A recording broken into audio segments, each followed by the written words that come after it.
Clama a mim e responder-te-ei e anunciar-te-ei coisas grandes e firmes que não sabes. Amém?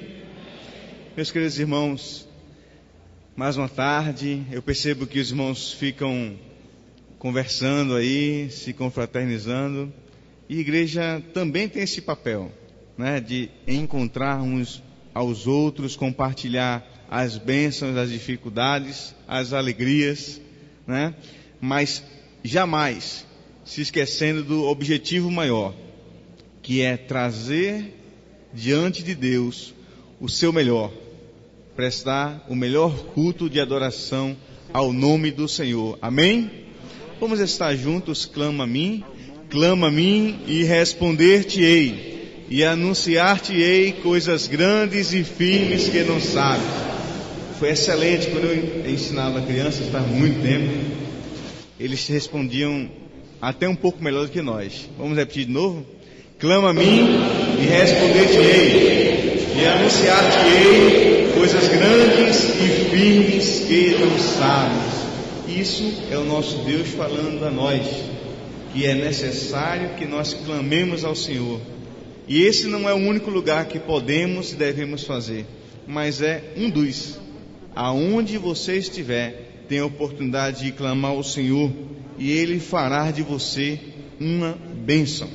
Todos sejam bem-vindos em nome de Jesus, e vamos ficar de pé agora brevemente. Vamos louvar o Senhor, vamos mostrar a Deus o que está dentro do nosso ser, a alegria que está dentro do nosso coração, através dos louvores que estão indicados no nosso boletim. Agora, eu não gostaria de ouvir as queixas da nossa regente quanto a pessoas que não querem louvar ou que louvam com desânimo. Vamos louvar bonito, vamos colocar para fora. A Bíblia fala que todo ser que tem fôlego, louve ao Senhor. Louvemos ao Senhor. Façamos isso.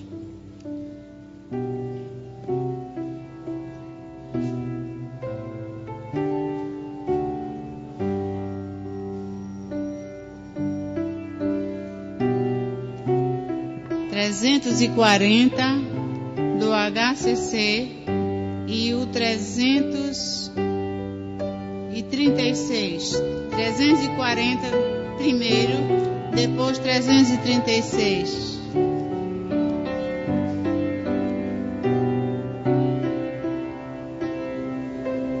Salvador bendito, terno e bom Senhor.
a letra 336 do HCC, que tem uma mensagem muito clara.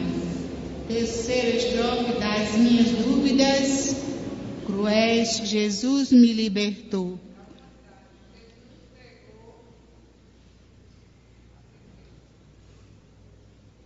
Tá difícil.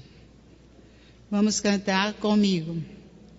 Das minhas dúvidas cruéis, Jesus me libertou. A Ele fui eu, pecador, da morte me salvou. Não se alicerce a minha fé em outra tradição. Creio em Jesus, o Redentor, pra minha salvação. Jesus pregou, curou, salvou, morrendo numa cruz, ressuscitado,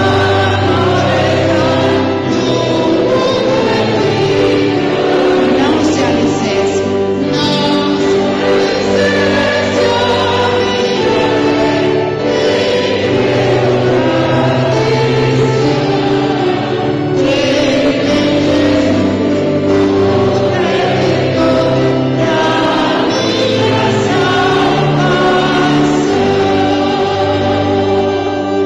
Obrigada.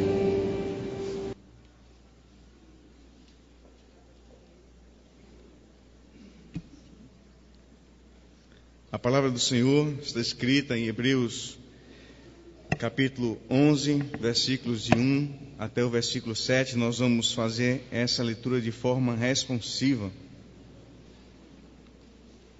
Diz a palavra do Senhor: ora, a fé é a certeza daquilo que esperamos e a prova das coisas que não vemos.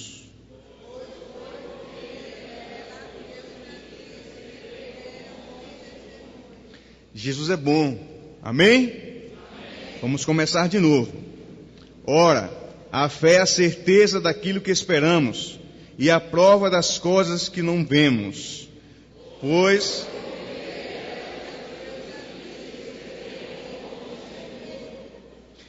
pela fé entendemos que o universo foi formado pela palavra de Deus, de modo que se vê não por feito do que é visível.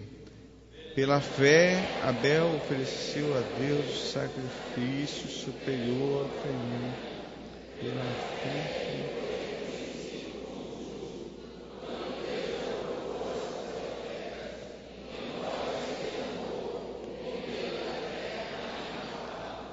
Pela fé, Enoque foi arrebatado, de modo que não experimentou a morte.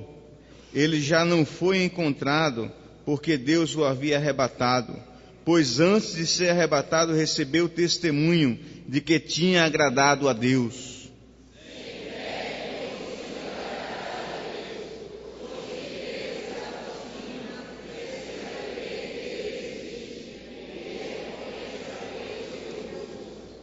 Pela fé, Noé, quando avisado a respeito de coisas que ainda não se viam, movido por santo temor, construiu uma arca para salvar sua família. Por meio da fé, ele e tornou-se herdeiro da justiça, que é segundo a fé. Amém. Amém, irmãos. Meus queridos, a palavra de Deus ela é viva, é eficaz. Portanto, ler a palavra de Deus, temos que ler com nossa própria vida, para que surta efeito em nós e naqueles que ouvem a palavra. Amém? Vamos orar e agradecer a Deus por essas palavras. Bendito Salvador, nós te louvamos, te agradecemos pela tua palavra, que é viva, e uma vez tocada no nosso coração, ela consegue fazer coisas maravilhosas. Portanto, Senhor Deus, toca os nossos lábios, fazendo-nos, meu Pai, proferir a tua palavra. Abençoa a tua igreja, abençoa os teus jovens, abençoa os teus adolescentes, as crianças, os adultos. de forma que a tua igreja possa ter esse mesmo sentimento que houve também em Cristo Jesus e pregar o Evangelho a tempo e fora de tempo. E que o Senhor seja glorificado pela tua igreja e que o mundo veja que há salvação em Jesus Cristo. Em nome de Jesus nós te louvamos e te agradecemos. Amém. Os irmãos podem sentar. Meus queridos, nós temos mais uma vez tecendo para a gente mais privilégio após privilégio receber visitantes. E nós temos alguns visitantes que a nossa equipe lá de recepção, você não imagina a alegria que eles vêm para mim ou para o pastor e trazem essas fichas preenchidas. Eles trazem essa alegria, trazem essa ficha com muita alegria, dizendo: olha, tem uma pessoa que chegou, tem um irmão de outra igreja, tem um visitante aqui entre nós.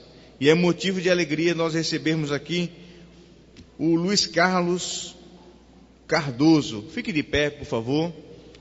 Permaneça de pé, meu irmão. Conceição Ferraz também está nos visitando. Fique de pé, por favor. Um casal ali. O diácono Nelson e a irmã Jane também está entre nós. Por favor, fique de pé. Lá atrás, aquele casal. E também a Mauri Oliveira. Também.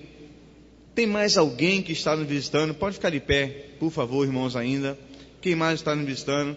Temos aqui um jovem casal. Seja bem-vindo em nome de Jesus. Seja bem-vindo. Os irmãos, cumprimentem essas pessoas. A irmã também seja bem-vinda em nome de Jesus. Lá atrás temos mais uma pessoa. Vamos saudar todos esses irmãos. Sejam bem-vindos em nome de Jesus. Sejam bem-vindos em nome de Jesus. Esse é o nome. Sejam bem-vindos. Podem sentar. Jesus, ele está muito feliz com a presença dos irmãos. E há uma mensagem, aquela mensagem de salvação para os irmãos nessa noite. O Senhor vai falar aos seus corações. Basta que o irmão deixe ouvir a palavra, sinta-se constrangido pelo amor de Deus, que Ele vai tocar o seu coração. Nós estamos muito felizes também pelos irmãos que estão aqui vindos de São Paulo, em especial o Lula, Luiz Cavalcante, mas eu não me acostumo com esse nome, desculpa.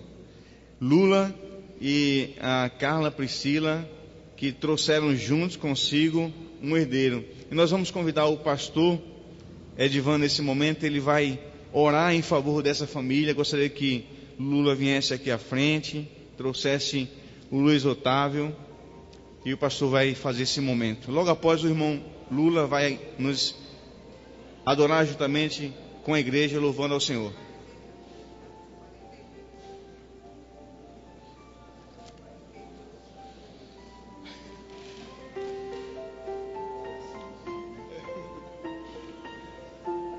Convido os irmãos a se colocarem de pé. Vamos receber Luiz Otávio.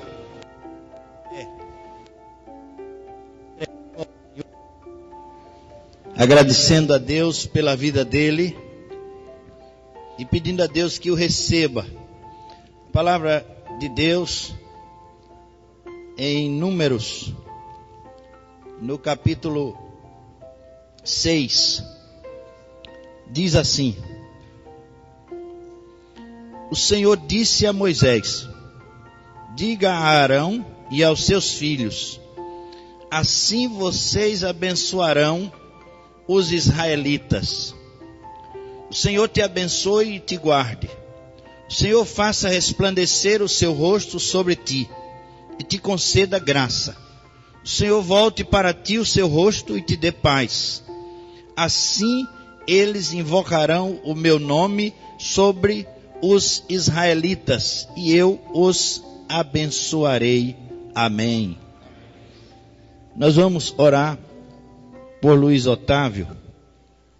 Vamos dizer juntos Salmo 23. O Senhor é o meu pastor, nada me faltará. Deitar-me faz em verdes pastos, guia-me mansamente às águas tranquilas, refrigera a minha alma, guia-me pelas veredas da justiça, por amor do seu nome.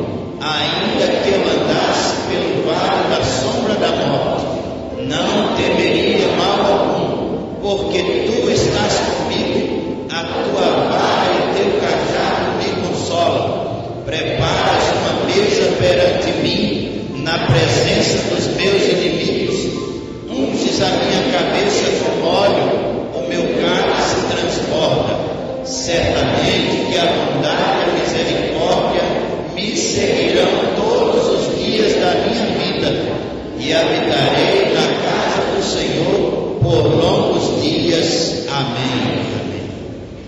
ficar aqui no meio.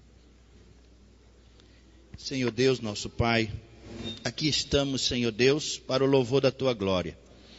E para apresentarmos a Ti, Senhor Deus, essa família tão querida, de Carla, de Lula e agora de Luiz Otávio. Senhor Deus, santifica-os no Teu nome, Senhor Deus. Graças Te damos porque Tu tens vocacionado eles para o louvor da Tua glória, Senhor. Graças Te damos pela vida de Luiz Otávio.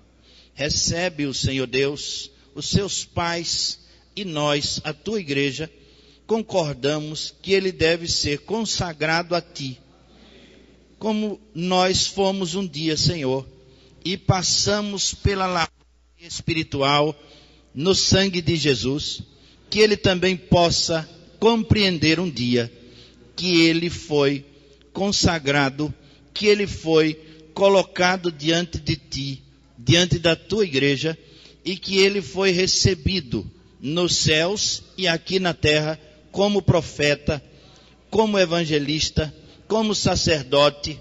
Ó Deus, usa o Teu pequenino servo que nessa hora nós Te entregamos, porque nós agradecemos e oramos sempre confiados no doce nome de Jesus. Amém, amém. Muito bem, parece um embaixador, já parece um embaixador. Vai lá, você vai cantar agora, né? Então Carla assume e você vai. Os irmãos podem se assentar?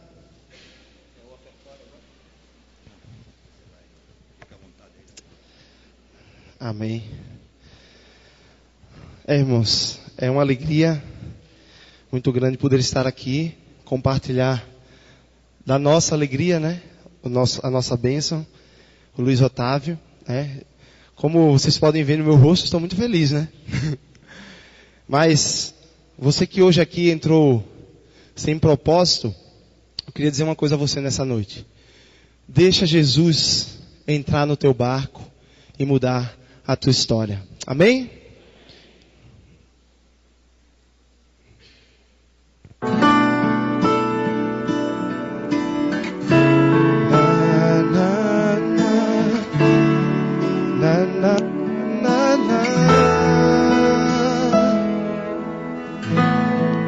Vou lavar minhas redes, mas não quero ir embora. Quero Tua presença, ela muda uma história. Foi depois de uma noite que Simão te encontrou, com o barco vazio, nenhum peixe apanhou. De que valem os planos se me sinto vazio? De que valem os sonhos sem os teus ideais? Tudo isso é momento, até quando eu ouvi Tua voz me dizendo: lança a rede no mar. E depois do milagre, eu não quero ir embora, quero viver contigo, Senhor, uma nova história. Vem, entra no meu barco, muda minha história, me faça esquecer a noite triste nessa hora. Só Tua presença pra mim é o bastante, pois de uma coisa eu sei, não serei como antes. Na, na, na, na, na, na, na, na. Se me sinto vazio, de que valem os sonhos sem os teus ideais? Tudo isso é momento, até quando ouvi Tua voz me dizendo: lança a rede no mar. E depois do milagre, eu não quero ir embora, Quero viver contigo, Senhor, uma nova história.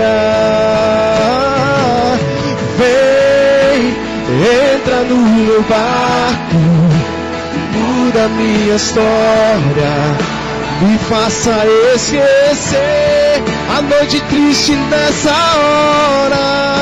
Só tua presença pra mim é o bastante. Mas de uma coisa eu sei, não serei como antes. Ó Deus de Manassés, me faz esquecer os traumas de uma noite que passei no mar. Ó Deus de Efraim, me faz prosperar. Tua palavra é o que preciso pra mudar. Ó Deus de Manassés, me faz esquecer os traumas de uma noite que passei no mar. Ó Deus de Efraim, me faz prosperar. Tua palavra é o que preciso pra mudar. Vem,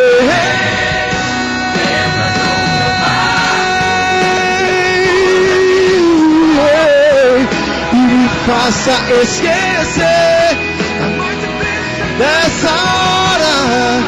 Só tua presença pra mim é o bastante. Mas de uma coisa eu sei, não serei como antes.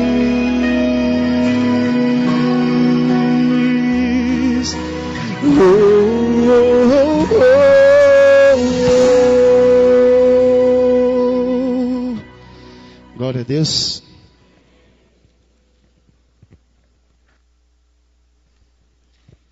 Meus queridos, nós vamos ainda continuar louvando o nome do Senhor, dessa vez com os nossos dízimos, com as nossas ofertas. Convidamos os irmãos diáconos a virem aqui à frente. E o louvor não para, o louvor é constante a todo momento e todo instante. Convidamos os irmãos do quarteto Harmonia Celestial para continuar esse culto de adoração ao Senhor.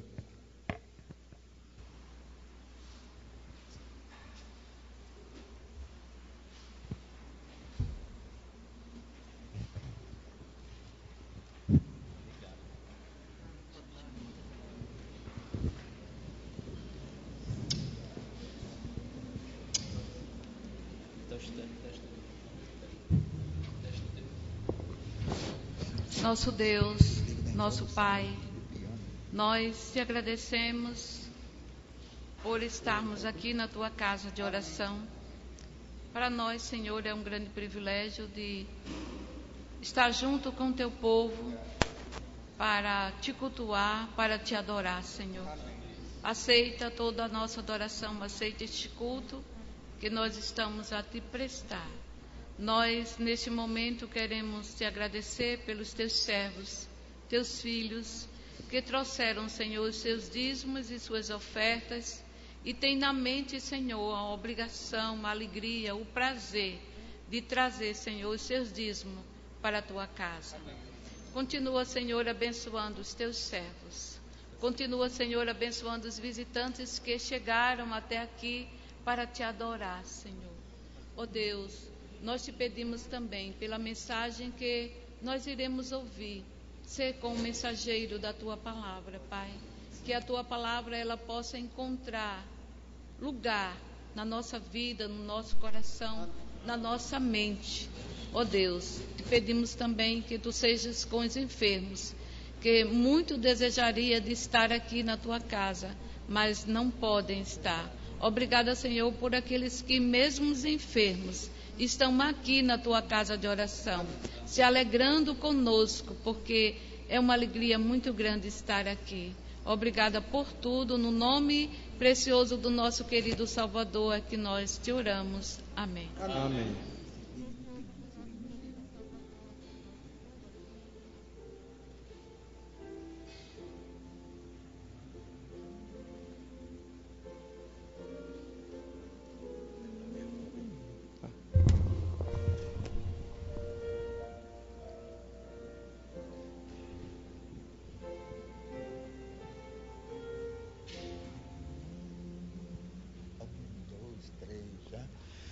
Eis a voz de Jesus chama, vem, pecador oprimido e sem paz,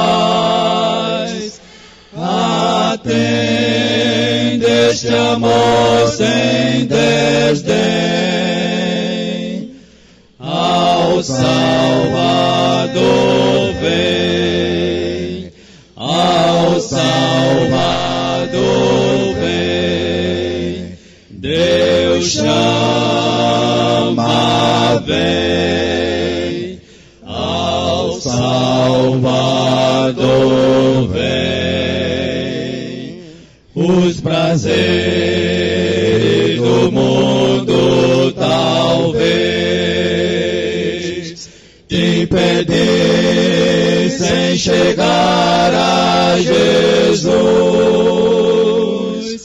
Oh, larga e venha Jesus, ao Salvador vem, ao Salvador vem, Deus chama, vem, ao Salvador vem. A morada do céu de esplendor, construída por Deus Salvador, ali não há trevas nem dor. Ó, Salvador vem, ao Salvador vem, Deus chama, vem, ao Salvador vem. Ao findar esta luta vital, tu serás recebido em amor, no Éden de ouro e cristal. Ao Salvador vem, ao Salvador vem, Deus chama, vem, ao Salvador vem. Eis a voz de Jesus chama, vem, pecador oprimido e sem paz, atende este amor sem desdém, ao Salvador vem, ao Salvador vem, Deus chama, vem, ao Salvador vem, ao Salvador vem. Amém.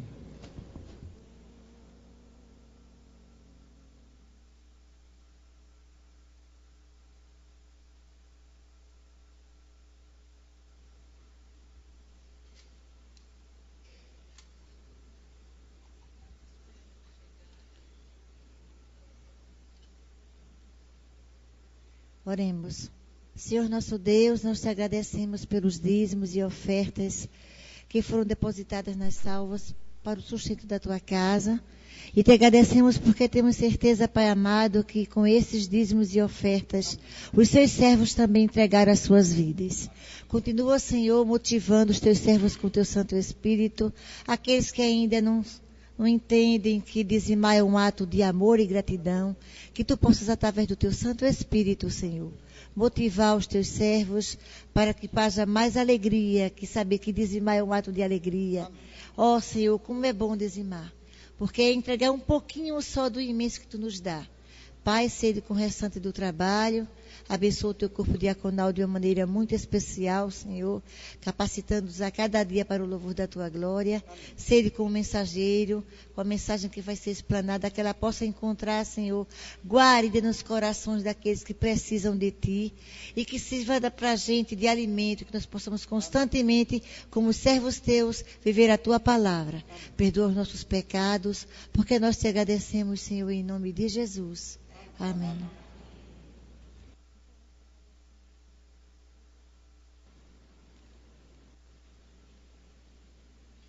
Meus irmãos,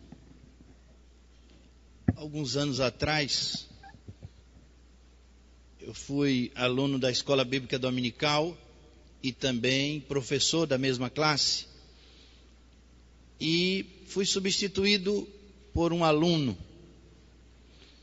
Eu substituí o professor, depois fui substituído por um aluno, que também foi substituído por um aluno. E a quarta geração de professores da classe é o irmão Hernan Sepúlveda, González Sepúlveda. Ele é chileno, casado com uma brasileira, tem 2 filhas e um casal de netos. Ele vai nos dar um testemunho antes da mensagem. Nós vamos ouvir como Deus trabalhou na sua vida, na boa vida que ele tinha lá no Chile, diferença climática, diferença cultural e outras diferenças, e o trouxe para o Brasil, para o Evangelho. Ele é hoje uma propriedade do Senhor Jesus. Não naquele sentido que se coloca nos táxis, nos carros. Propriedade exclusiva do Senhor Jesus, que não dá nem uma carona. Hernan, ele é dedicado à causa do Evangelho. Evangeliza os seus colegas, é discipulador. Vários irmãos aqui tiveram a oportunidade de serem discipulados por ele. E eu já há algum tempo que gostaria de ouvir, que tenho pensado e desejado ouvir o seu testemunho, como Deus o trouxe aqui, a sua história. E agora nós temos essa oportunidade, né? Você tem a palavra, depois nós vamos ouvir o coral, e aí eu tenho uma mensagem hoje dividida com Hernan, tá certo? Pode vir. Não, antes, você antes, depois do coral, certo?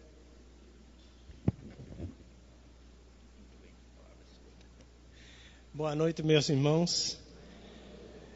Respondeu-lhes Jesus: não precisam de médicos sãos, e sim os enfermos.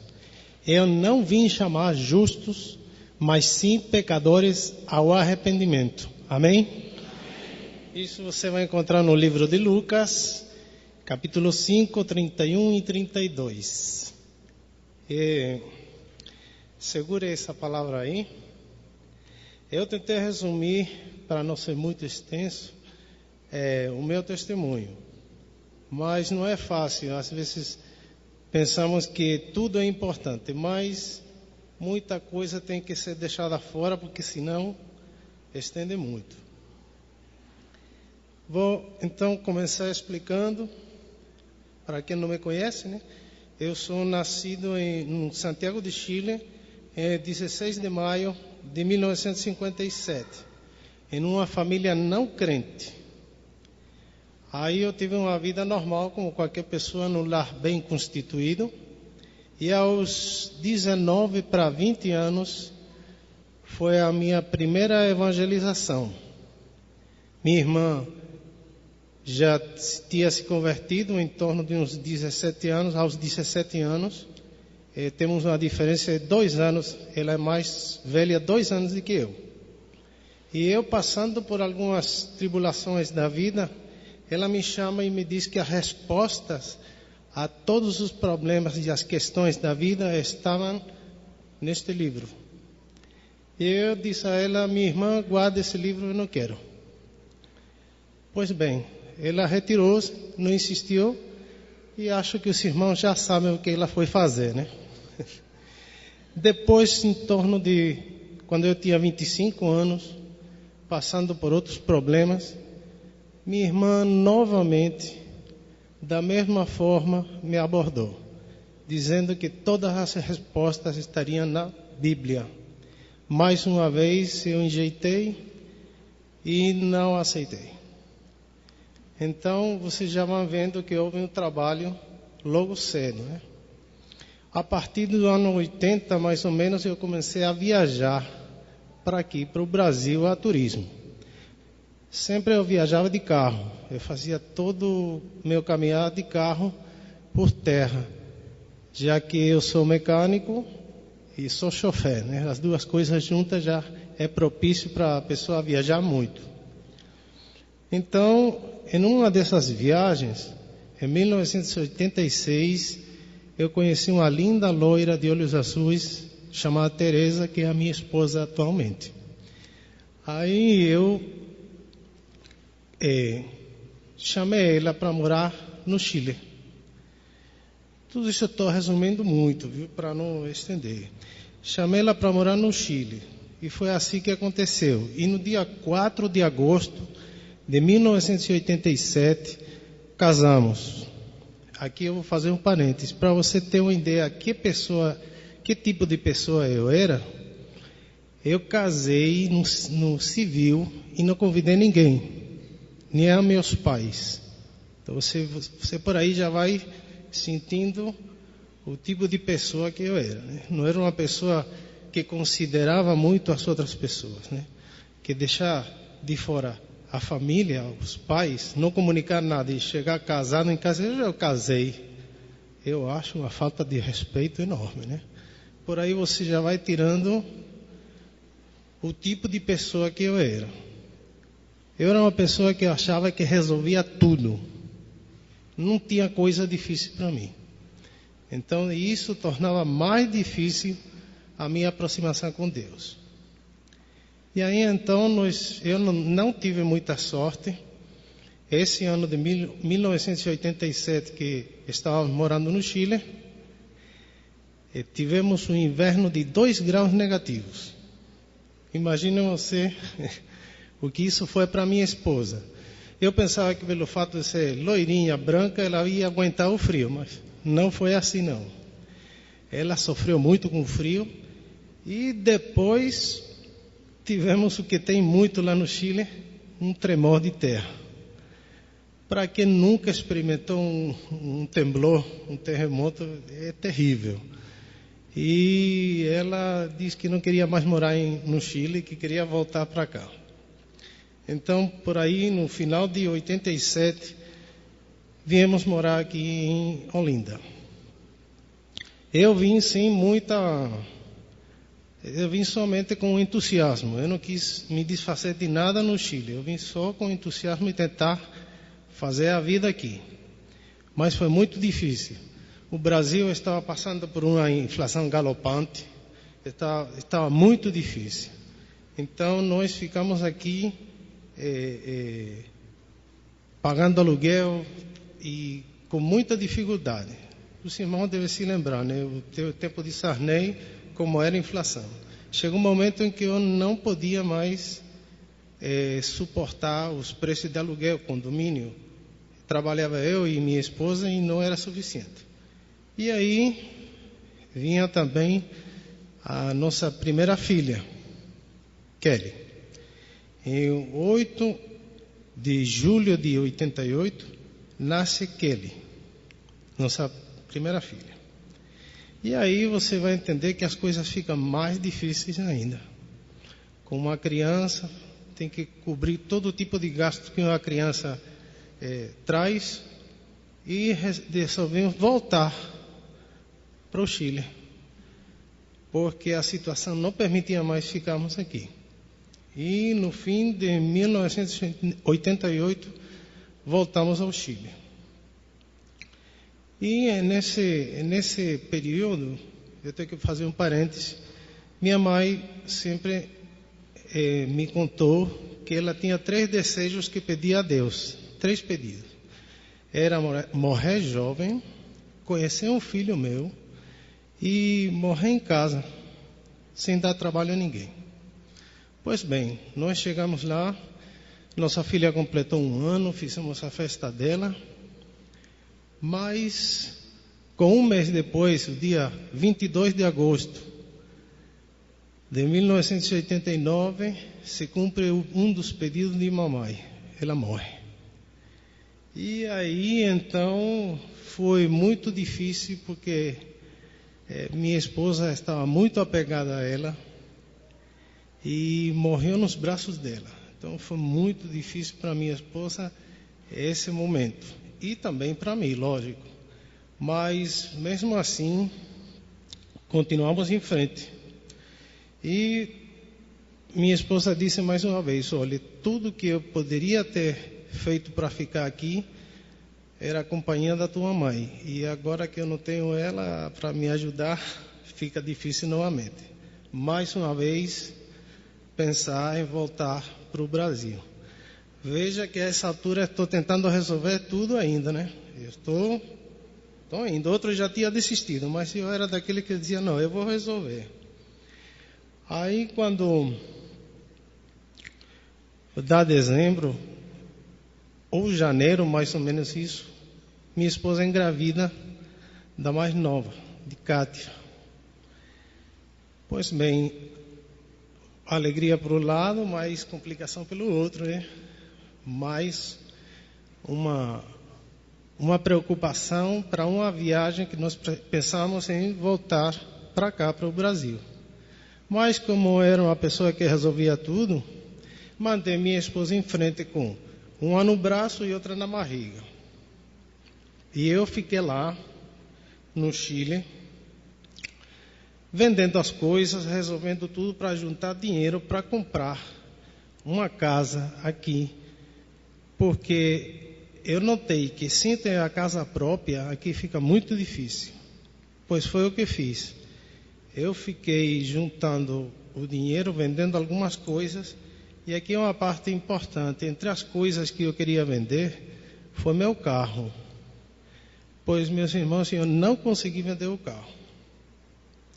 Mas como eu resolvia tudo, eu decidi colocar todas as coisas de casa dentro do carro, e eu tinha um reboque de uns 300 quilos, mais ou menos, que eu trouxe tudo que o irmão imaginar. Trouxe panelas, roupa de criança, tudo que você imaginar. Até o ar-condicionado eu coloquei dentro. Só tinha o meu lugar para dirigir. O resto era tudo com coisa de casa para trazer para cá. Aproveitar que não vendia o carro, né? Você vê que toda dificuldade eu tentava resolver. Lá venho eu, cheguei aqui. Quando eu cheguei aqui, eu comprei realmente um apartamento aqui, um conjunto Vivenda Rio Doce, e fiquei com a casa própria, mas também sem dinheiro. Fiquei sem dinheiro nenhum. E você pensa que já se aproximava o nascimento de Kátia.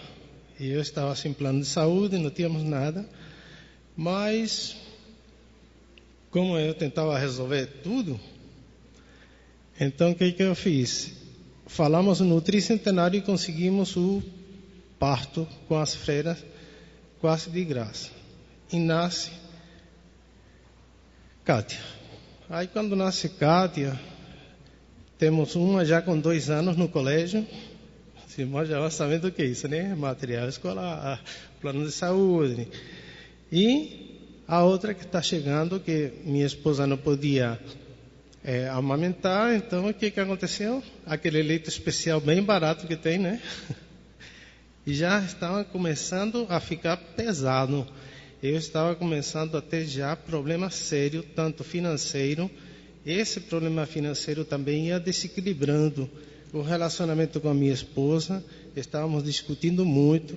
A nossa filhinha mais velha também estava se desequilibrando, ficando meio desobediente, por conta de todo esse ambiente ruim. E eu já não estava conseguindo resolver as coisas como eu acostumava. A coisa começou a ficar pesada. Mas isso não foi tanto como quando eu recebi um comunicado Não esqueçam, os irmãos, que eu estou com um carro importado aqui no país. E naquela época não tinha carro importado. Me chega uma notificação do Ministério da Fazenda me comunicando que eu tinha que tirar o carro do país em 15 dias. Aí foi a gota que já esbardou, o corpo já não aguentava mais e transbordou. O que fazer? O irmão pense que daqui para Santiago do Chile são 7.300 e alguma coisa quilômetros. Isso você faça um cálculo rápido em combustível, vai dar quanto? Os 1.500 a 1.800 reais. A isso você vai ter que agregar o quê? Comida, hospedagem. Isso em 15 dias, para quem estava quebrando na emenda, como se diz, né? Não é fácil. 15 dias não daria para eu resolver isso. Então o que eu fiz? Eu fui no Ministério da Fazenda e falei com todo mundo, até com a diretoria, mas consegui 35 dias para fazer a viagem. Porque você vai entender que você está com um carro importado, ele pode quebrar na estrada, tudo pode acontecer. Tudo bem, já resolvi uma parte, né? Falta outra parte. Cadê o dinheiro para viajar? Por aí encontrei uma pessoa que me emprestou dinheiro na condição que quando eu vendesse o carro, na volta eu devolveria o dinheiro assim que eu chegasse. Muito bem. Resolvido. Mas planejei a viagem e aqui vem a minha primeira oração. Eu não gostei dessa minha primeira oração, mas eu não sabia falar com Deus. Preparei tudo, me despedi da família e coloquei o carro. A uns 3 quarteirões de casa eu falei assim: se tu existes, se tu realmente existes, senta aqui nesse banco e vai comigo e me responde todas as coisas que eu quero saber. É uma insolência, não é? Mas aqui eu quero fazer um parêntese. Com tristeza na minha vida cristã, já escutei pessoas achando que Deus só escuta os crentes. E isso é uma mentira. Porque Ele escuta a todas as pessoas. E principalmente um coração contrito, atribulado, Ele escuta. Nada passa despercebido com Deus. E fui embora na estrada falando feito um doido sozinho, né? E a turma olhava assim: você tá doido, né? Tá falando sozinho. Já quando eu passei do Rio de Janeiro lá para baixo, já parei, né? Porque não tinha resposta nenhuma.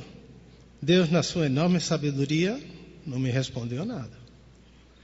Para um cabeça dura como eu, não era assim tão simples, tinha que ser de outra forma. Quando já passei de Curitiba lá para baixo, eu parei numa cidade e dormi. E aqui eu quero fazer um parêntese. Você vê, Jesus sempre falou aos homens com as coisas que os homens conhecem: o rebanho, o Senhor, o servo, a chuva, a ceifa, a colheita, tudo isso que eles conheciam de bem de perto. E não iria ser diferente comigo. Quando de manhã cedo vou pegar o carro, como bom mecânico, eu fui checar o carro primeiro. Eu olhei o carro tanto por cima, por baixo, olhei bem, não tinha nada. Funcionei o carro. Aí fui limpar vidro, fui fazer outras coisas, quando um rapaz passou e disse: olha, seu carro está pingando óleo. Eu disse, meu carro está perfeito, não pode. Mas eu vou olhar. Quando fui olhar, realmente estava pingando óleo. Já foi uma decepção, né? Que mecânico é esse que deixa o carro com falha, né? Mas eu fui ver, não achei nada. Mas para checar, fui ver um filtro de óleo, que era onde mais ou menos estava o vazamento. Por tiro de consciência, eu tirei e coloquei novamente. Quando vou funcionar o carro não funciona. De jeito nenhum. O carro não funciona de jeito nenhum. E aí, os homens vão entender um pouquinho mais que as mulheres, né? Mas e aí eu fui para quê? Para carburador, cabo de vela, platinado, condensador, tanta coisa naquela época. E tudo eu tinha uma peça, que eu tinha trazido peças para o carro, porque aqui não tinha peças. E troquei tanta coisa, meus irmãos, que isso deu umas 2 ou 3 horas. E o carro nada. Parei, fui tomar um refrigerante. Não tinha mais nada que fazer, né? Já tinha feito tudo e o carro nada. Quando eu voltei de tomar esse refrigerante, o carro pega. Aí eu disse, não. Aí fiquei sozinho. Aí deixei desconfiado, deixei funcionando meia hora. Deixei mesmo funcionando. Pensando que ele ia estancar. Ele não estancou. Botei o carro na estrada. O carro não falhou mais. Mas aí você já viu, segure aí, umas 3 ou 4 horas que eu perdi. Quando eu chego mais adiante, já na cidade que faz fronteira com Santiago, que é uma cidade que se chama Mendoza, na Argentina, eu tenho muitos conhecidos lá. E eu tinha chegado mais ou menos em torno de umas 10:30 da manhã. Quando eu cheguei ali, eu disse, vou aproveitar de falar com os meninos que eu conheço. Pelo menos dar um alô. Porque senão eles vão se chatear. Foi o que aconteceu. Eu passei cumprimentar eles, mas eles disseram, você não pode ir embora, porque temos um dos nossos colegas está inaugurando uma boutique e você tem que ficar. Eu disse, não posso. Eu já estou com 6 dias de viagem e eu estou doido para chegar em casa. Não, você tem que ficar de todo jeito. E eu disse, não, eu vou continuar. Porque daí de Mendoza para lá são umas 4 horas, mais ou menos 5 horas de viagem. Passando por a aduana, alfândega e tudo isso. Mas me convenceram a ficar para o almoço. Almoço este que, quando quis ver, eram 3:30 da tarde. 3:30 para 4 horas da tarde. Aí um deles disse rindo, tu não vai mais. Porque a alfândega fecha às 18 horas. Já são quase 4. Não dá para tu chegar. Tu vai chegar lá e vai estar fechado. Fiquei. Quando deu de noite, que fomos para um restaurante, passou na televisão. Tinha caído 6 metros de neve, irmãos. 6 metros de neve. Na hora, eu olhei assim. O homem pode ser muito duro, muito bruto, como eu era, mas alguma coisa já estava me falando. Se esse carro não tivesse parado naquelas horas que eu precisei, e esses amigos da Argentina não tivessem me segurado esse tempo ali, o que iria acontecer? Os irmãos já sabem, né? Eu ia ficar no meio do passo, na atravessada, sem provisão, sem nada, e preso na neve. Esse foi o primeiro livramento que eu pude ver, né? Tantos outros que eu nem sei, mas esse pelo menos. E aí eu já fui ficando meio desconfiado. Alguma coisa estava acontecendo. E então, para os irmãos terem ideia, foram mais 3 dias que eu tive que ficar esperando que as máquinas abrissem a passagem. Então, eu eu pedi, que foi que eu disse ao Senhor, senta aqui e fala comigo, né? Ele não falou com a voz, mas falou com os fatos, né? Eu já fiquei meio assim. Aí quando cheguei em Santiago, eu disse ao meu cunhado, olha, vamos vender esse carro porque eu preciso de dinheiro. Muito bem, meu cunhado disse, olha, eu tenho um amigo com uma loja de carro usado, vamos colocar ele lá? Muito bem. Para minha surpresa, com 2 dias o carro estava vendido em um preço maior do que eu tinha colocado anteriormente. E pior, e mais surpreendente ainda, que quando a pessoa ligou para mim e disse, olha, o único problema é que a pessoa que vai comprar seu carro vai pagar em dólar. Eu precisando comprar dólar para viajar, né? Quer dizer, nem isso tive o trabalho. Deus providenciou até os dólares para eu viajar. Mas tudo bem, até aí eu estava mais ou menos. Não estava entendendo muito bem. Quando meu cunhado aí me convida uma vez para a igreja. Já tinha sido convidado várias vezes, viu, pastor? Mas toda vez eu... Mas aí ele vamos à igreja domingo? Ele disse, vamos. Aí disse, que horas eu devo estar na igreja? Não se preocupe, eu venho lhe buscar. Já esse era um plano todo de meu cunhado me trazer à igreja, né? Aí meu cunhado passou de manhã para me buscar e me levou à igreja, uma igreja muito parecida com essa nossa.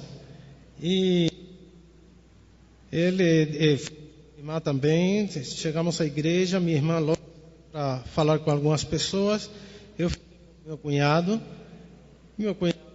disse, olha, espera um pouquinho, falar com as pessoas.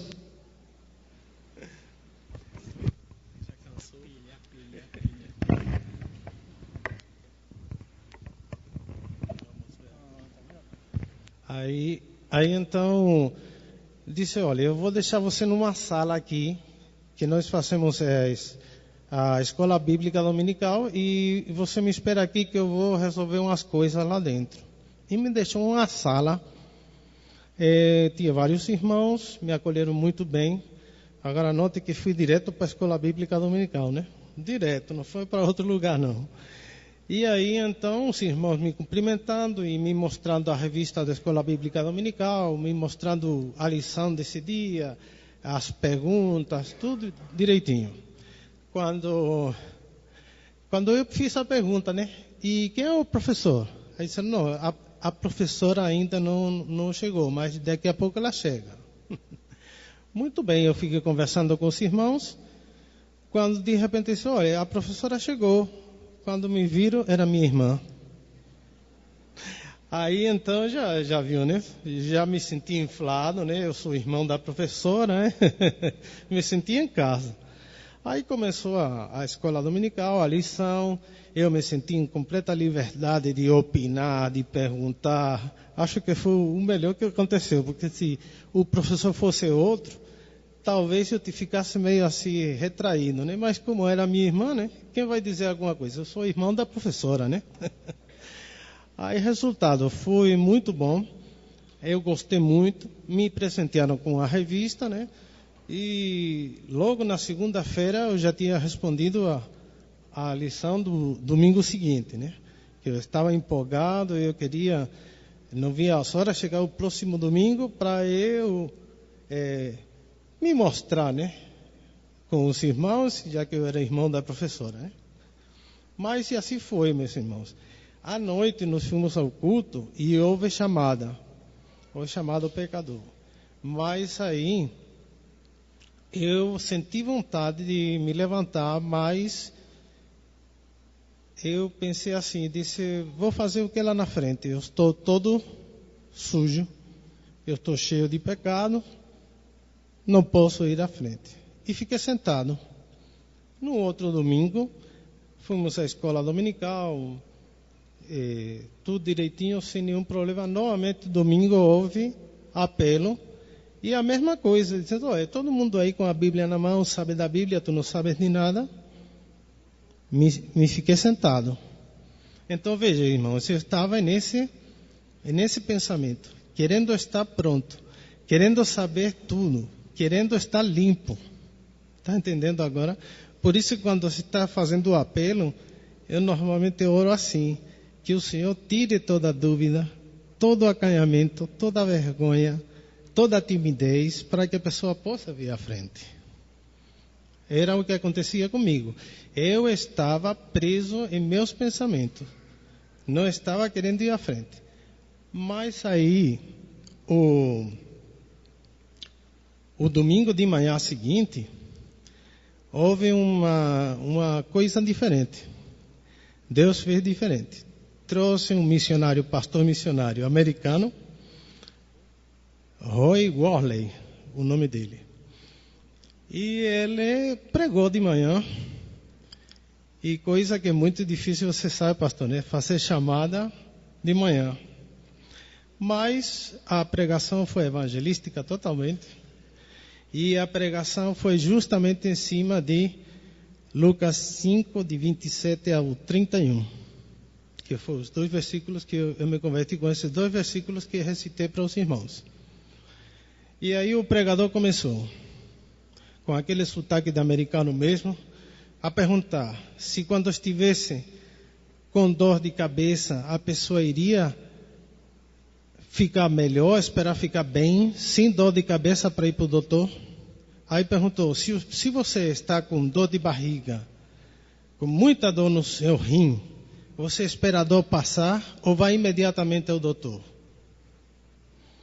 Eu fiquei pensando, que lógica esse pregador está dizendo. Claro, lógico, quando está com dor, o primeiro que faz é ir ao doutor e tomar um remédio. Tomar uma medida logo. Eu achei até sem sentido, mas quando ele disse, da mesma forma você que está aí, com sujo, com seus pecados, e achando que não está pronto, venha. Meus irmãos, quando ele disse alguém quer aceitar, quando ele disse aceite, eu já estava na frente. E não sabia nem como eu cheguei à frente. Convertido. E aquilo fez um estalo na minha cabeça, irmão. Eu precisava daquela palavra, não era outra. Não precisa de médicos sãos. Eu não vim chamar justos, mas sim pecadores ao arrependimento. Então, meu irmão, se você se sente ainda sujo, ou a pessoa que está se sentindo ainda que não está pronto, nunca vai estar. Jesus nos chama sempre como estamos, com todo defeito, com toda sujeira, com tudo que nós achamos que não presta. Porque nas mãos dele é que nós vamos a começar a ser trabalhados por ele para tirar tudo aquilo que não agrada a Deus. E aí, meus irmãos, vem uma coisa muito importante que eu queria deixar para os irmãos. Quando eu, como estou igual que na nossa igreja, quando alguém se converte, vem um irmão para tomar todos os dados, endereço, para fazer uma visita. Eu disse ao irmãozinho, olha, vai ser difícil, você vai ter que me visitar no Brasil. Mas ele disse, tinha outro irmão junto dele, e disse, não, deixe, é irmão de Henriqueta. Henriqueta é minha irmã. Muito bem, aí até aí, tudo bem. Mas quando começou a apertar a minha mão, e todo mundo dizia, é irmão de Henriqueta. Ah, esse que é irmão de Henriqueta. É irmão de Henriqueta. Ah, esse que é irmão de Henriqueta. Eu percebi que eu era mais conhecido na igreja do que ninguém. Eu disse, por quê? E aí está o detalhe. Toda reunião de oração, todo momento de oração, minha irmã pedindo pelo irmão dela. Então, a intercessão é muito importante. Quando eu fui agradecer a meu cunhado, eu disse, olha, obrigado por você ter se preocupado de mim. Meu cunhado disse, olha, agradeça a sua irmã, que constantemente orou por você. Então, veja bem, não é maravilhoso ver que todas as pessoas já me conheciam sem me conhecer. Todos me conheciam, só faltava conhecer o corpo, né? Mas todo mundo já me conhecia na igreja. Que constantemente se faziam orações pela minha conversão. Então isso é muito importante. A família, nossa família, se não é crente, tem que ser apresentada a Deus, por nós que somos crentes. O crente da família é o que tem que interceder pela família. Porque eles não sabem falar. Eu não sabia falar com Deus. Mas minha irmã, que sabia falar com Deus, falava diretamente com eles, todo o tempo, por mim. Então, meus irmãos, vamos interceder sempre pela nossa família. Nossa família é uma bênção, está recebendo bênçãos. Se eles não agradecem, nós é que temos que agradecer por eles. Que nós somos que estamos constantemente falando com Deus. Então, meus irmãos, não deixe de interceder. Minha irmã orou quase 20 anos ou mais por mim, para ver o resultado. Então, se passou 20 anos que você está orando por alguém, continue. O momento vai chegar. Isso aí, pastor.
Irmãos, por favor, abram suas Bíblias em Lucas capítulo 18. Lucas capítulo 18. Veja o encontro que Jesus tem com um homem rico, um jovem rico. A partir do verso 18, Lucas capítulo 18, a partir do verso 18, diz assim a palavra de Deus: certo homem importante lhe perguntou: bom mestre, que farei para herdar a vida eterna? Vamos versículo por versículo. Então, verso 18 novamente. Certo homem importante lhe perguntou: bom mestre, que farei para herdar a vida eterna?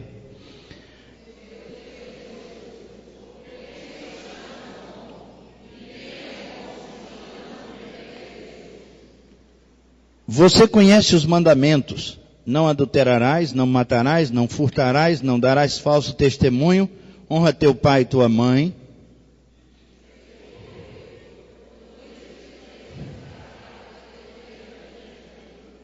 Ao ouvir isso, disse-lhe Jesus: falta-lhe ainda uma coisa.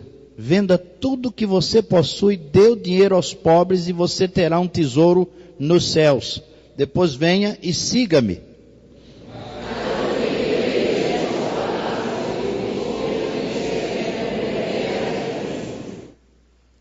De fato, vendo entristecido, Jesus disse: como é difícil aos ricos entrar no reino de Deus.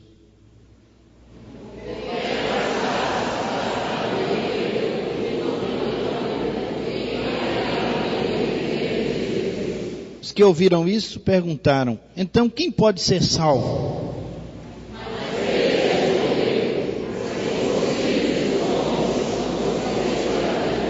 Amém. Irmãos, primeira palavra, verso 18. O jovem havia herdado riquezas, mas não herdou a vida eterna. Por quê? Ele tinha riquezas, tinha patrimônio, tinha família, tinha história, mas não tinha vida eterna. E ele chega para Jesus: bom mestre, que devo fazer para herdar a vida eterna? Ele não tinha vida eterna. Por quê? Porque a vida eterna não é herdada, não vem da irmã, como disse Hernan. Não, a irmã é uma intercessora. Ela não pode passar a sua vida eterna, a sua salvação para o seu irmão, por mais que ela queira, por mais que ela o ame, por mais que nós amemos nossos familiares, não podemos passar para os nossos filhos a vida eterna. Não é uma herança que passamos para eles. Por isso aquele homem não tem vida eterna. Como posso fazer para herdar a vida eterna? A vida eterna é pessoal e intransferível. Vamos mais. Verso 19. Bom mestre, ele se achava bom. E aí cai por terra os mitos, nossos mitos pessoais. Cada um tem os seus. E um dos mitos que mais distancia uma pessoa de Deus é que eu sou bom. Eu sou autossuficiente. Eu posso resolver tudo. Isso é um mito. Não é verdade. Ele não podia resolver as suas questões espirituais. Aquele homem chega para Jesus como quem resolve tudo. E ele quer resolver ali com uma palavra. Ele pensa que Jesus vai chegar para ele e vai dizer: realmente você é bom. Fique tranquilo, você tem vida eterna. Você é muito bom, você cumpre os mandamentos e bater nas costas dele, vai em paz, você tem a vida eterna. Mas Jesus não faz isso. Jesus derruba o mito da bondade, de que é bom. Esse é o mito da crença, o mito da sua crença. Ele acredita-se bom, mas ele não é bom. Ninguém é bom. Disse Jesus: não há um bom sequer na terra. Só Deus é bom. E Jesus estava dizendo também com isso: eu sou Deus, você não me conhece. Como você está me chamando de bom, se você não me conhece e só há um bom? Você não sabe que eu sou Deus. Derruba o mito e ensina a ele que só há um bom, que é Deus. Mas no verso 20 nós lemos: você conhece os mandamentos: não adulterarás, não matarás, não furtarás, não darás falso testemunho, honra teu pai e tua mãe. Ele confiava na lei. Ele confiava na lei. É esse outro mito que será quebrado na mente daquele homem, ou deve ser quebrado na nossa. Ninguém pode cumprir a lei, seguir a lei cabalmente, cumpri-la toda. Quem pode? Esse é um mito. Somos pecadores. E o homem pensava que sim, pensava que podia. Ele confiava na lei e mesmo assim, dizendo-se cumpridor da lei, não estava seguro da vida eterna. Ele não estava seguro da vida eterna, apesar de dizer-se cumpridor da lei. Não tinha segurança, porque realmente a lei não nos traz segurança. E Jesus diz a ele: olha, você vai cumprir a lei. Você está cumprindo a lei? Sim, eu estou fazendo isso, mas ele não tem segurança. A prova que ele não está cumprindo a lei é que ele chega perguntando por vida eterna. Como é que eu posso fazer para conseguir vida eterna? Ele não tem segurança, apesar da lei. Jesus não o elogiou em momento algum. Jesus não o elogiou. Talvez esse tenha sido o momento em que Jesus derrubou, puxou o tapete dele. Ele estava convivendo com elogios, com tapinhas nas costas, com palavras boas. Ele tinha muito dinheiro, ele era um bom moço, entre aspas. Então Jesus não o elogiou. Ele era o seu próprio juiz, ele se auto-justificava. E aí onde estão os nossos pecados maiores, irmãos? Nossos pecados maiores: autocomiseração, autopiedade. Nós temos muita pena de nós mesmos, por isso nós temos um atraso de vida muito grande, um desconforto muito grande. Nós exigimos tanto das pessoas porque nós temos pena de nós, e quando vai ficando velho, vai ficando pior ainda. Vai ficando com pena de si mesmo, e esse é um grande pecado que com a idade ele vai crescendo. Você precisa vencer esse mal. Esse mal vai afastá-lo de Deus. Aquele jovem se acha bom, aquele jovem tem pena de si, aquele jovem se auto-justifica, ele é o seu próprio juiz e ele se absolve. Ele era o seu próprio juiz, se auto-justificava. Mesmo assim, Jesus o amou, porque Deus amou o mundo de tal maneira. Então Jesus amou aquele jovem a si mesmo. Interessante, irmãos, que essa história deve ser apreciada mais vezes por nós, porque ela está em Mateus, Lucas e João. 3 evangelhos. Foi preservada essa história em 3 evangelhos. O Espírito Santo guardou para nós essa história em 3 evangelhos, para que a apreciemos mais, porque nós parecemos muito com esse jovem. Somos autossuficientes, ou pensamos que nós podemos resolver tudo, como disse Hernan. Mas eu gravei algumas palavras que vibrei com elas. Vibrei muito com elas, do que Hernan falou, e ainda vou comentar em outros momentos. Sempre gostei muito do que Deus fez na vida de Hernan, e sempre gostei muito de como Deus fala ao coração dele pela sua palavra. Como disse ele, Deus falou-me antes através das coisas que eu conhecia. Deus fala ao homem através de coisas que o homem conhece. Ao mecânico, Deus vai falar através do carro, da estrada, das tempestades, ao chileno na neve, livramentos que Deus fez com ele. Deus fala assim.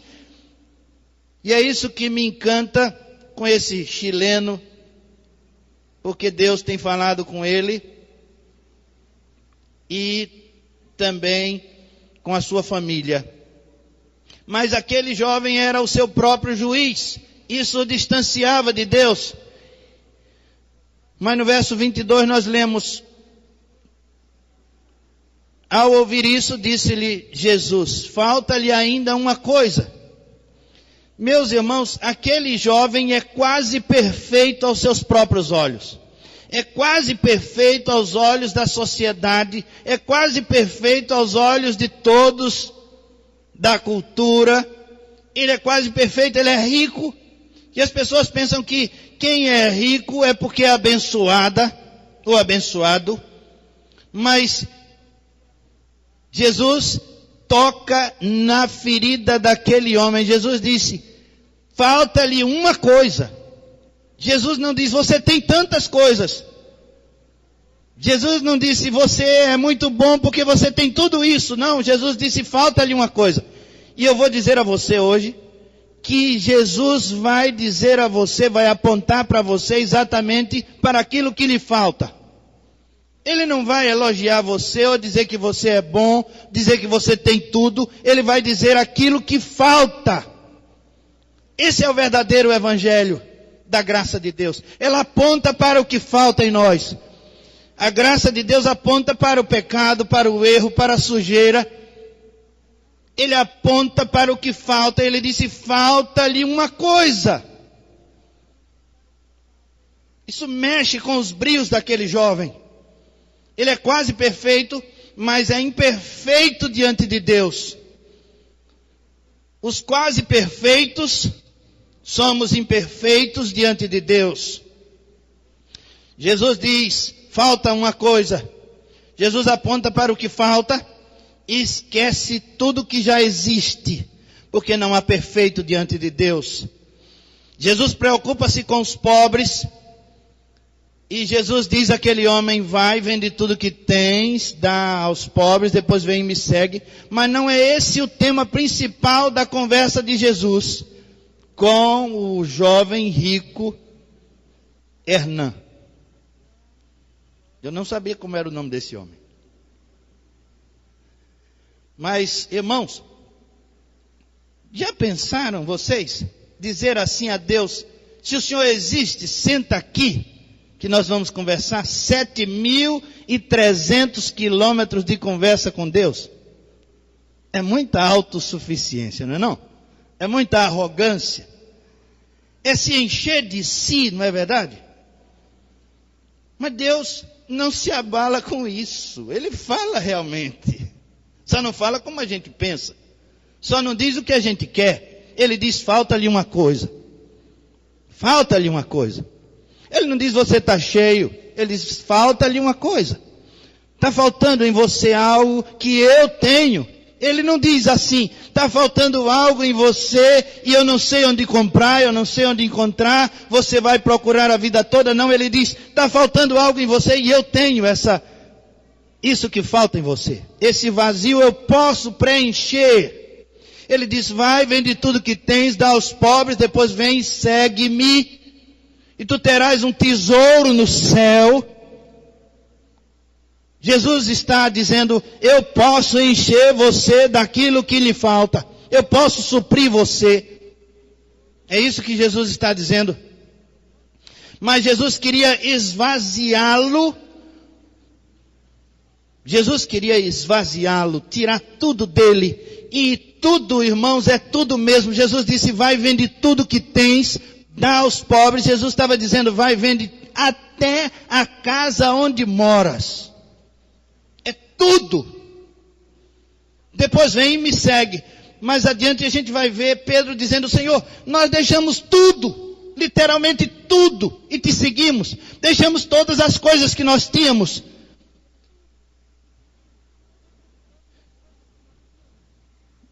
Você sabe que Jesus comia na casa da sogra de Pedro? Curou a sogra de Pedro até. Então Pedro deixou tudo realmente.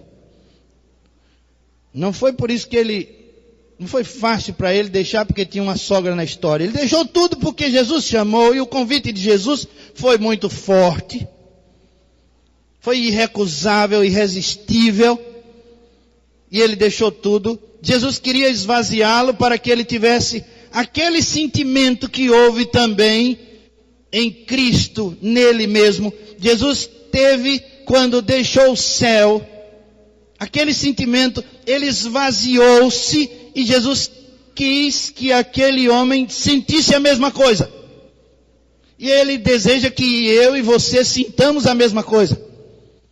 Um esvaziar-se de si mesmo, deixar tudo e segui-lo.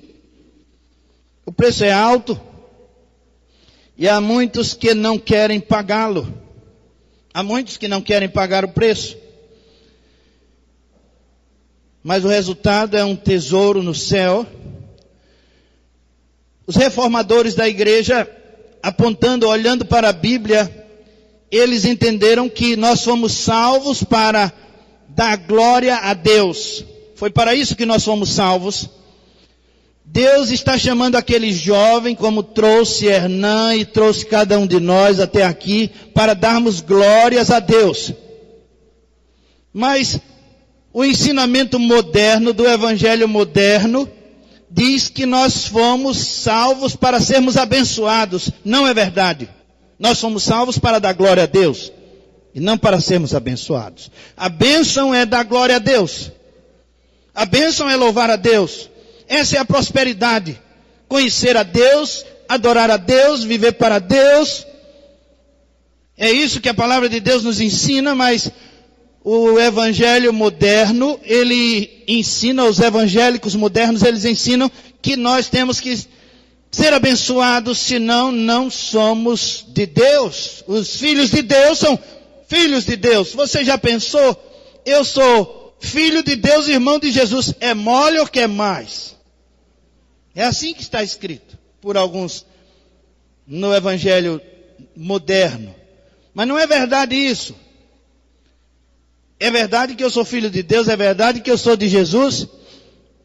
É verdade que eu e o Pai e Jesus, nós somos, interagimos e somos integrados. Mas não é verdade, irmãos, que isso nos confere privilégios. Pelo contrário, as aflições desse tempo presente, elas estão presentes, mas elas não são para comparar com a glória que em nós há de ser revelada. Isso aqui na terra e na glória celestial. Nós somos mais atraídos por sermões que revelam os segredos da satisfação do que pela inspiração ou pela direção espiritual que nos leva através da aflição à presença de Deus. As aflições, elas nos levam à presença de Deus. Mas nós somos mais atraídos por sermões que falam sobre prosperidade. E assim aquele jovem, quando viu que Jesus disse, vai, vende tudo que tens, dá aos pobres, depois vem e segue-me, ele ficou triste, porque ele era muito rico. Muito rico. Não quis se desfazer de tudo. Estamos mais interessados em ter uma existência confortável do que em permitir que Deus nos transforme espiritualmente. O conforto se contrapõe ou se sobrepõe à espiritualidade, à santificação. Preferimos o conforto.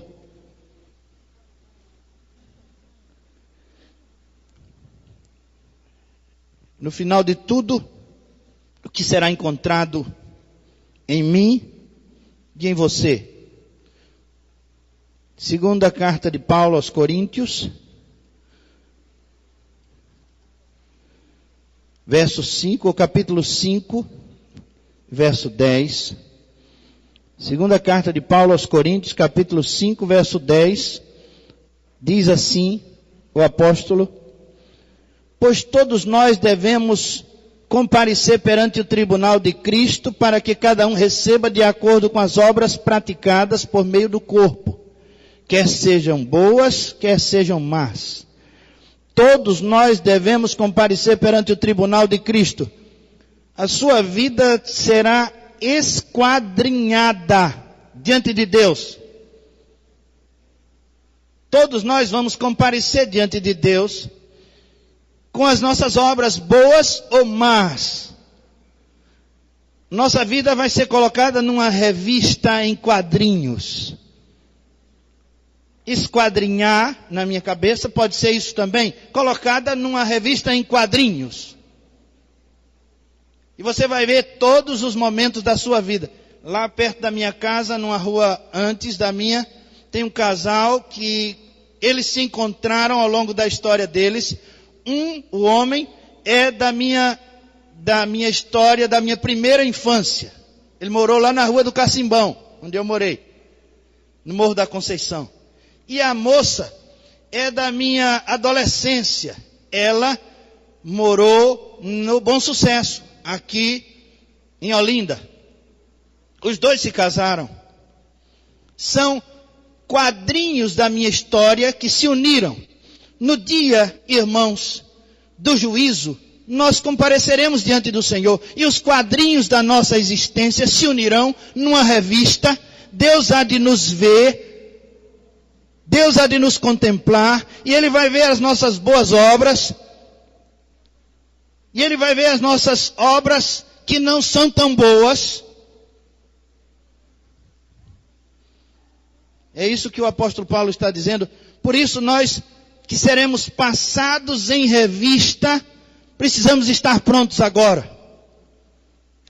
E eu quero concluir dizendo aos irmãos, contando aos irmãos, a historinha que eu contei na quarta-feira passada. Nós tivemos aqui um grupo pequeno de irmãos, porque muita chuva. Mas eu contei uma história aos irmãos, que contei também já outras vezes,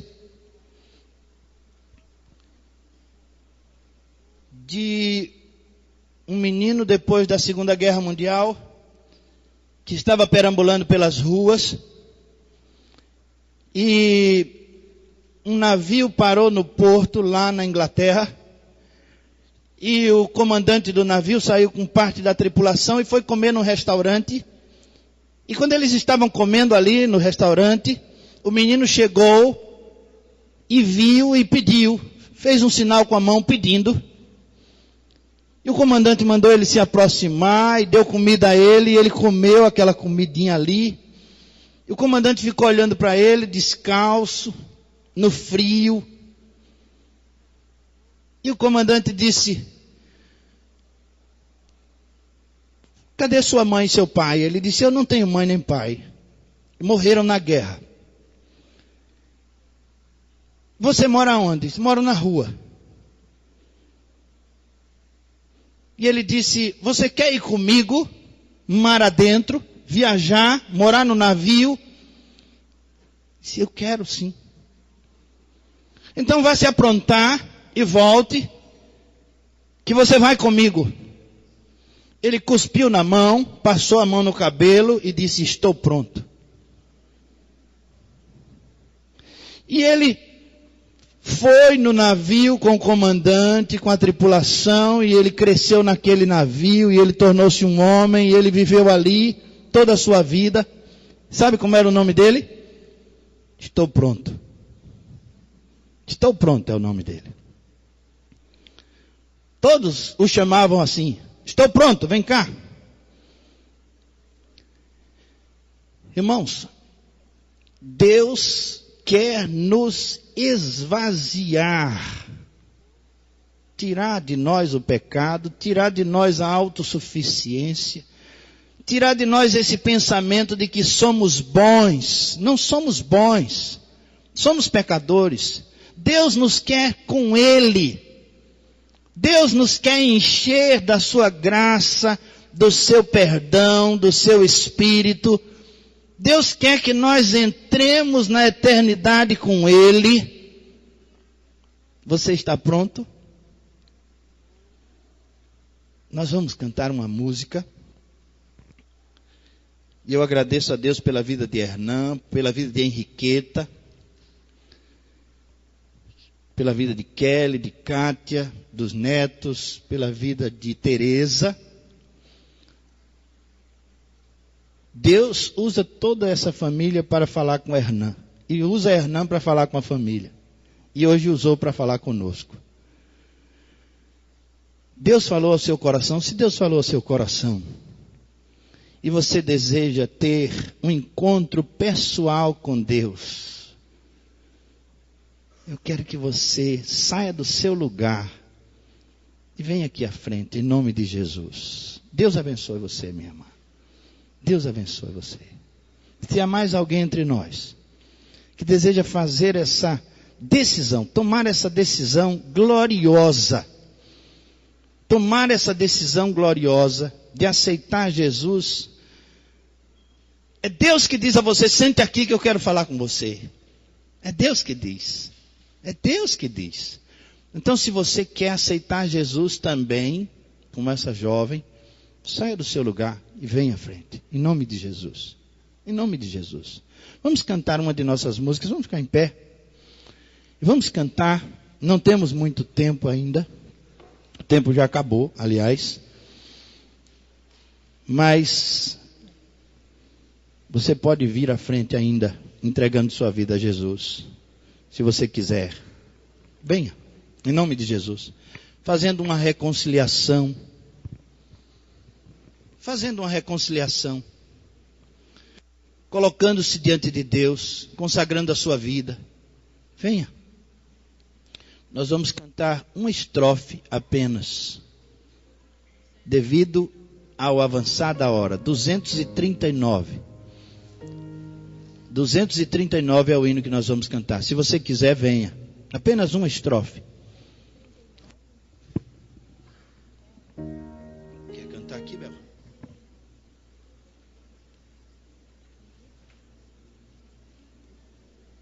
239 do cantor cristão.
Grave esse nome. Grave esse nome. Você é colega de Silmeire? Conheceu aqui. Muito bem.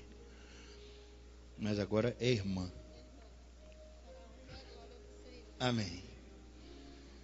Senhor Deus, nosso Pai, graças te damos, Senhor, pela vida de Hernan, pela vida de sua família, porque tu tens falado ao nosso coração através do teu servo.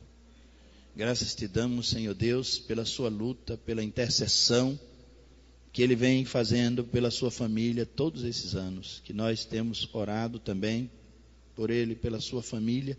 Graças te damos, Senhor Deus, porque tu tens cuidado dele. Entre nós, um chileno brasileiro, Senhor Deus, que tem vivido aqui, tem falado do teu amor, da tua graça. Continua usando ele, Senhor, para a salvação de seus colegas. Continua usando ele, Senhor Deus, para a salvação de sua família. E aqui na tua igreja. Deus, também te agradeço pela vida de Eliette. Tu tocaste no coração dela, Senhor, com a tua palavra, com esse testemunho. Graças te damos, Senhor Deus, porque ela se coloca diante de ti pronta para ser esvaziada, para ser enchida com o teu Santo Espírito, com a tua palavra. Faz assim também conosco, Senhor, e com todos os que não tivemos ainda essa disposição. Deus, abre o nosso coração. Abre, Senhor, porque tu sabes que o Senhor é que opera em nós o querer e o efetuar. Nós de nós mesmos não temos nada. Senhor Deus, tem misericórdia de nós e mostra-nos, Pai, o que nos falta cada dia. nós sabemos que o Senhor pode suprir todas as nossas necessidades e ansiedades. Dá-nos uma semana de paz na tua presença. Abençoa Eliette, seus pensamentos, seus ideais. Senhor Deus, tudo colocamos diante do Senhor. Abençoa Silmeire. Dá-lhe, Senhor Deus, a alegria de poder orar por Eliette, também a nós. Conserva-nos, Senhor Deus, com a mente sã de intercessores. Nós te rogamos em nome de Jesus. Amém. Irmãos, podem sentar. Seja bem-vinda. Deus continue te usando, te abençoando. Depois os irmãos cumprimentem Eliette.